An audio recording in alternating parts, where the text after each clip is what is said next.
to the GAB Talks by the Independent Press Award. I'm your hostess, Gabby Olzak.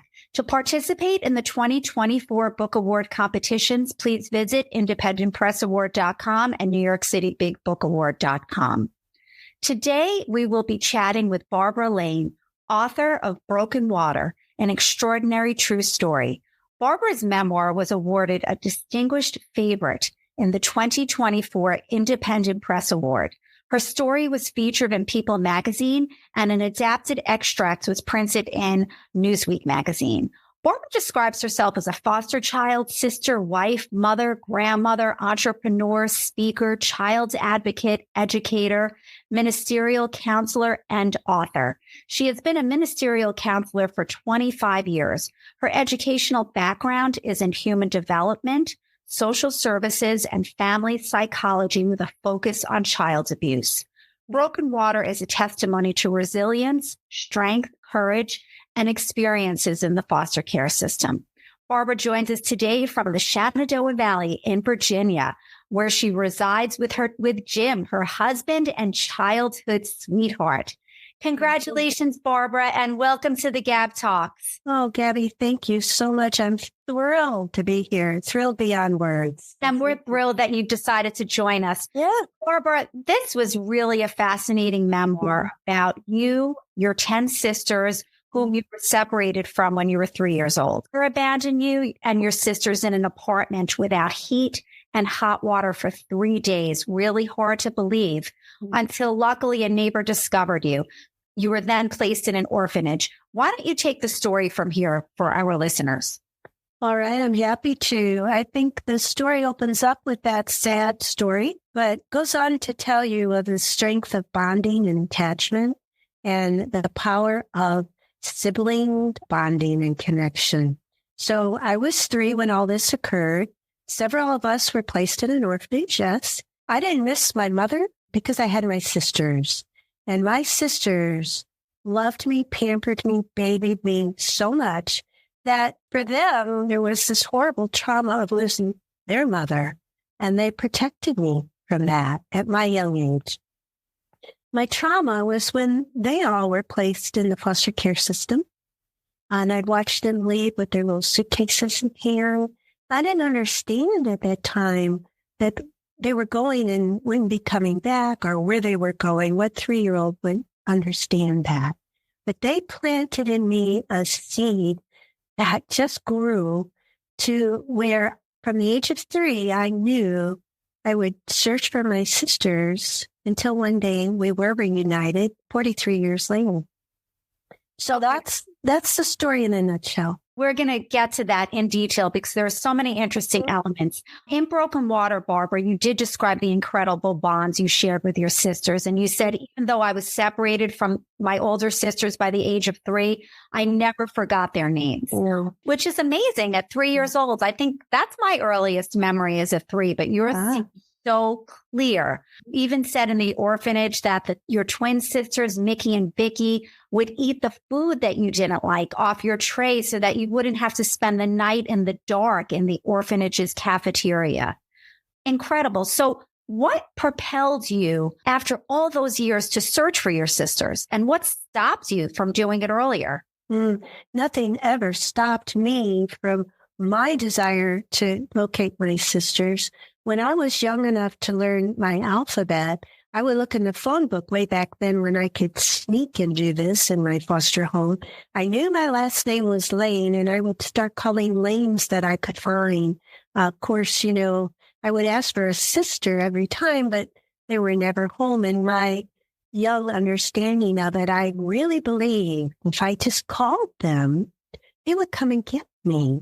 I didn't have a comprehension of how they were surviving their own childhoods of trauma in the foster care system. So that kept up, most of my life into my teenage years. And then as a young adult, when I got married and my foster mother died, I felt really free to search for them maybe in deeper ways. So I hired private detectives. I got myself on adoption registries, lost family registries, because this was before DNA was available online through Ancestry.com or what have you. So there were only so many ways you could find lost families. So I never gave up looking for them. I hired a private detective, as I said, but nothing ever worked. We were all girls. We all had married last names of which I had no knowledge. I didn't have any social security numbers to track them down. It just was near impossible. But once in a while, I got frustrated and would take a break, I have to be honest, because it was so emotional to get close sometimes. Yeah. And then for it not to occur. It was almost like a miracle, really. So, but it happens, and you reunited after 43 years. Describe the reunion in one word, Barbara. Oh, full. Your heart must have been full. I can't even imagine how that felt after years of longing and dreaming and imagining what that moment would be like. Barbara, you were the voice of all 10 of your sisters in the book. In fact, it took you 15 years to write the book. I have two questions here. First, what was the most alarming discovery about your family history, the journeys of each of your siblings? That we were 11 girls and not one of us escaped sexual abuse in their childhood. Was shocking. That is shocking. And all at the hands of the foster families that you were each placed at? Some were foster families. Some were family of origin uncles. Some were neighbors when my older sisters were younger. We had no protection against this event. None of us. Many of us in the orphanage. There were by priests, unfortunately, who visited and shared mass with the kids, and the rest in foster care system. Incredible. So tell us, it did take you 15 years to write this book, to write this memoir.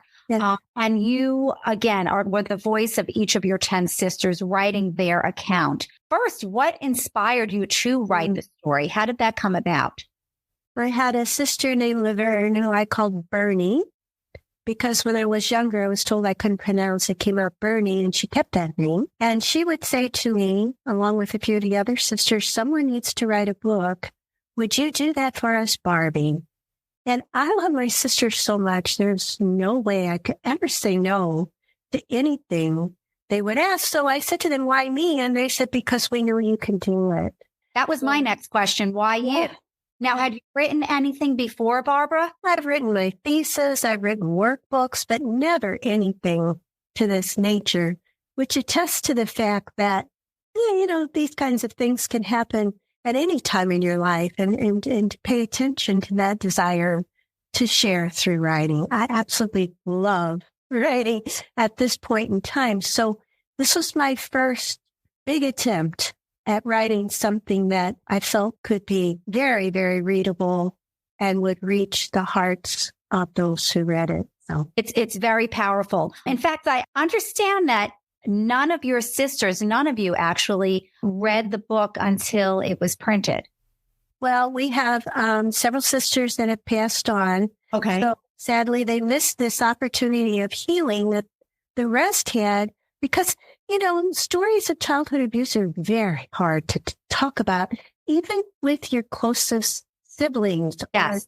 It's very, very hard. And so while they shared their stories with me, and I wrote them down, which often took many trips, many revisions, and many of, okay, come back, I'm ready to tell you the truths. It was so painful for them to think about the things that other sisters may have gone through. It's like they could have handled their own trauma, but the desire for us all to protect each other was so strong that to listen to what the other sisters went through was almost unthinkable.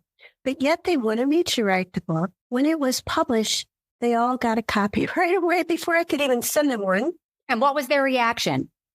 Healing, total healing, tears, understanding their siblings, some of them which grew up together because they were older, in ways they never understood before, understanding what happened to our family of origin, what it meant to have that mother pain of, a mother doing something like this to you, what it meant to have a father who literally lost his life, the healing of it all. And we had a reunion shortly after that. for those of us who are still here, and the hugs and the tears and the joy that came out of this made my 15-year journey more than worthwhile. We're all thrilled that the message is touching others as well and encouraging healing. So we get that. How has speaking your truths empowered you now? I think I'm a totally different person. How so, Barbara? Oh, because I will tell you my truths. I will tell you the truth of child abuse. I will tell you what kids are going through today with a power that I think only comes from when you yourself, if you've had this experience, have come to terms with your own truth. This is something, even though we hear so much about child abuse, it is such a hidden thing. It is such a secret. It is such a shaming thing that you're overcoming any hint of shame. You know, why should you be ashamed for something that happened to you through no fault of your own? No, you're a victim and a child at that. No fault, but it's still your responsibility to deal with it and overcome it. And that's where you change that shame into a pride. In fact, you have said, Barbara, that your goal is to destigmatize the fate of child abuse. But how do you plan to do this? And why is this so important to you? Because who should have to live with the shame of being abused as a child when it wasn't your fault? Who should have to live with that? And, you know, when you're abused as a child, it's kind of ingrained in you that you can't tell. Many children like I were threatened. We were threatened. My sister grew up with me. We were threatened by, gunpoint. If you tell, I'll kill your sister, this or that. You are trained to be silent and just keep that shame in you. And my contention is, by the grace of God, no one should have to live with that. So how do we learn we don't have to live with that unless other people share their journey and say, this happened to me.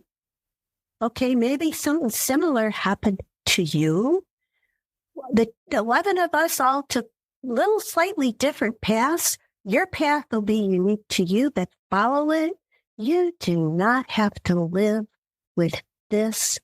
It's not yours to keep. It's yours to give away, to give it to God, give it to the universe, and go forth with the life you were born to live. So that message is getting out there through Broken Water, and I could not be happier.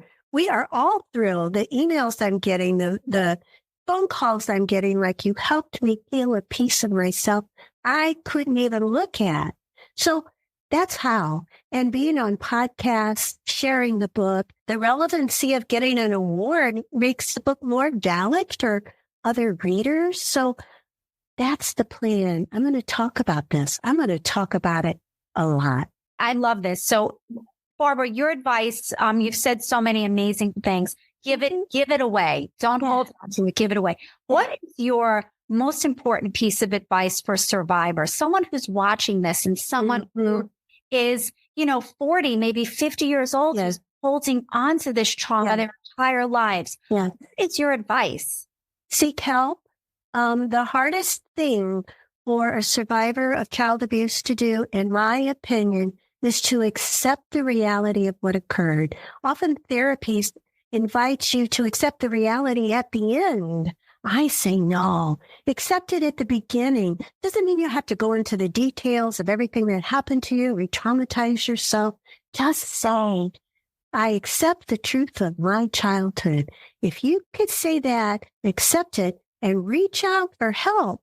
Your therapist, if you're religious, your minister, your counselor, support group, where you can now say, I've accepted the reality. This is no longer a fantasy I've hidden somewhere. The truth is, this is what's occurred. And the right people come into your life and support you to help you speak your truth and heal your soul. You deserve that. And the first step is acceptance and reaching out for help. We're so afraid to reach out for help. What will people think? What will we be told? For example, Gabby, the first time I got brave enough to reach out for therapy, I think it was in my 20s, and I went to a psychiatrist. And I remember the scene like it was yesterday, and he was sitting behind this big wooden desk, had his glasses down on his nose, looking down on me. And I was sitting in this leather chair. And what I put in the book is I just wanted that leather chair to swallow me whole. It was so hard to just even be there. And so he asked me a question I'm sure he said 100 times a day. What was your childhood like? And somewhere in me, I got the strength to say, I was sexually abused, physically abused by my foster father. And he said to me, well, you just need to go tell him you don't want him in your life anymore and all will be well. Oh, Daddy, I was wow. nowhere near addressing the amount of evil I experienced by this mafia grunt who was my foster father. So I left there, sobbed for days, and never went back. So my advice is, if you have that experience, don't quit. Try someone else who gets you. You will find the person who gets you and will help you lead you out of all that dark, awful space. Wow. And, literally, Barbara, you practice what you preach. As you say, you've gone to therapy most of your life, and you've been a ministerial minister for 25 years. Right. So how did your faith guide you? And do your sisters have a similar faith, and has it helped them? They all have their own unique, wonderful, beautiful spirituality. They're an incredibly spiritual group of women. Some within an image of Jesus, some within, I don't know what it is, but I know it's there. But I think it helped everyone get through their childhoods, all of us. My faith began really in therapy. I was raised Catholic, so I believed all of the rituals. And this is not about bashing Catholicism. I have many friends in Catholicism. There's some beautiful things about it that helped me get through my childhood. But when I was in therapy, I needed to challenge all that and find out who I really was. And so I believed in more of an interfaith and a cosmic Christ. Like Christ is in everyone I see. I see it in their eyes. I see it in their essence. And so that faith kind of spurred me on. Instead of getting my doctorate in psychology, I decided to do an ordained ministerial counselor because I could weave that into the work I was doing with my clients. And Gabby, I got busy. I got so busy, I had to turn clients away, which made me sad. But it was effective to be able to bring that element into the therapeutic process of what does that mean to the client? Not to me. What does it mean to the client? How do they find that source of healing? Barbara, according to the Department of Health and Human Services, you cite this, you have this on your site, more than 250,000 children enter the foster care system every year. Really an incredibly daunting statistic. It's so sad. Barbara, it is so sad. It breaks my heart. How did your childhood trauma mold who you are today? Based on that, how do you perceive the foster system? Well, I'd like to first of all say some good things about the foster system. There are some incredible foster parents out there. And, screening them is becoming a better process every year. However, there are also still the holes in the system where children wind up in places like I did. My trauma, I would like to say you can become incredibly effective in the field if you have healed your trauma. Because then you understand from certain perspectives, what does it feel like to go through that? You will never forget. But you can have the compassion without having the empty hole in your heart that you're looking for clients to fill that. That's never a good thing, right? You have to be whole, and then you can share what you have with the client. So my trauma and my therapist Donna Kitchen, taught me how to do that. She did that for me. And then I thought, I want to do this for others. Just heal me. You're never 100% healed. Who is? But, in the basis of it, my heart and soul is healed. But I understand 100% what that individual's going through, even the uniqueness of their particular stories. And I think that's when you could be heart to heart with someone, soul to soul, and see them with a faith in them that they have everything thing in them they need to heal, and that you're happy to hold their hand on the walk. Does that make sense? Absolutely. So you turned your trauma into something powerful and compassionate. Very good. Yes. You've driven that to help people rather than really get swallowed in that sorrow and grief. Right. Completely turn that around. Right. So, Barbara, who do you think would be interested in reading Broken Water? And oh my goodness, who do you want to read Broken Water? Mm-hmm.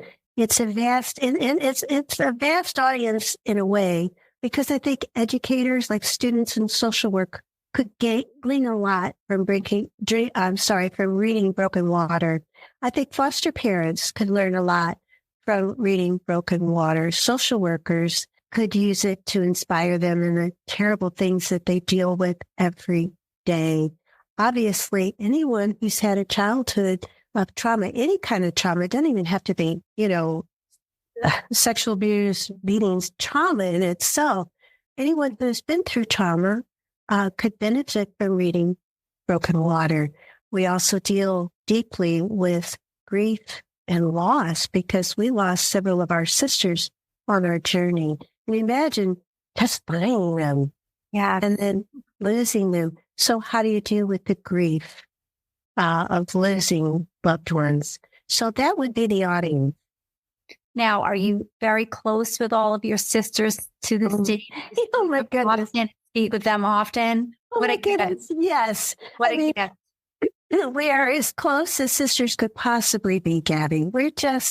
And when we get together, we become kids again. It's really true. I'm sure. We're silly. We dress up and parade around town. I mean, we just play games and we recapture our childhood to this day, which I would suggest anyone going through healing from any childhood trauma to embrace that inner kid in you and play with your inner child. Take your inner child out. See what that inner child missed, because you can relive it, and it's a lot more fun when you can do it when you're a little bit older and do whatever that child needs.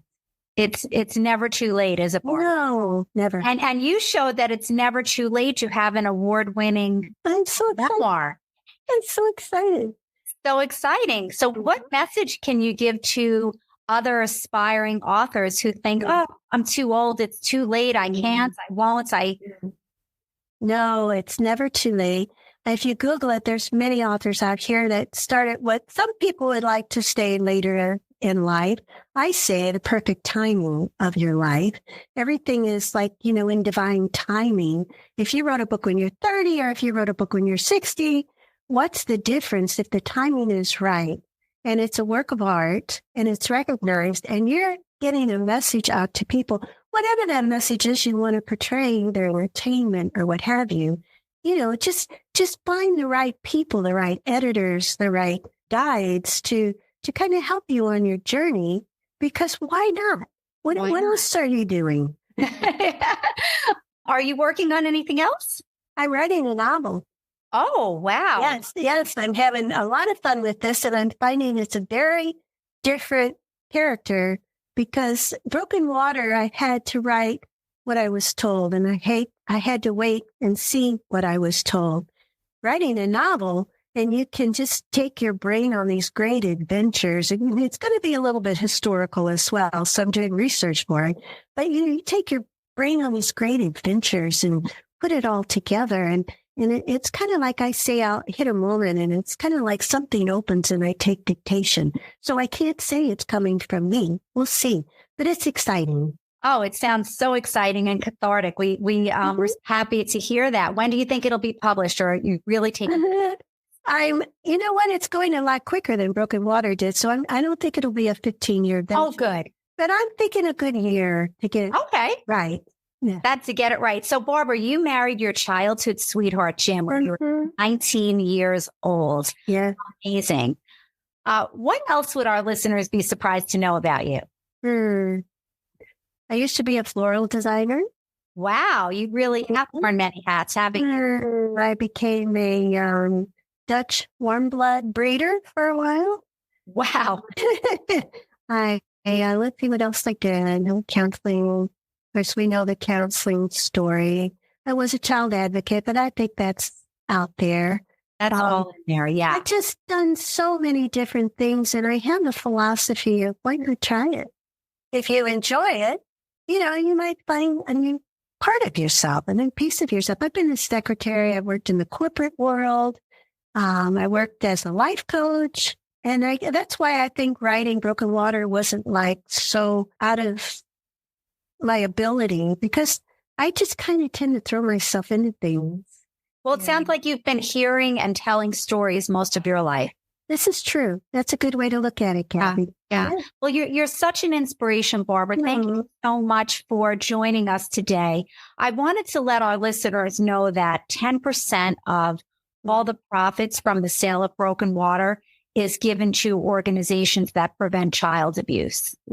I think that's very generous of you and a wonderful thing for our readers to know. Where can our listeners and readers purchase Broken Water and learn a little bit more about you, because you're very interesting? Oh, thank you, Gabby. Well, I have a website, barbaralane.info. You can go on there to learn more about myself and my sisters. You could purchase an autographed copy there, or you could go on Amazon and order it through most bookstores. Many libraries are starting to carry it as well. So you just about get it anywhere. Terrific. Barbara, thank you again for sharing with us. It's barbaralane.info. barbaralane.info. Correct. Barbara, thank you so much for sharing with us today. It was a pleasure talking to you. Thank you, Gabby. It's been great meeting you. And Come back anytime. Come back. Thank you. Bye-bye. Listen to our upcoming podcast with Michael Dow of the Nurse Florence series and children's fiction author Eddie Burke. This is your hostess, Gabby Olzak of the GAB Talks. Until next time, keep on reading.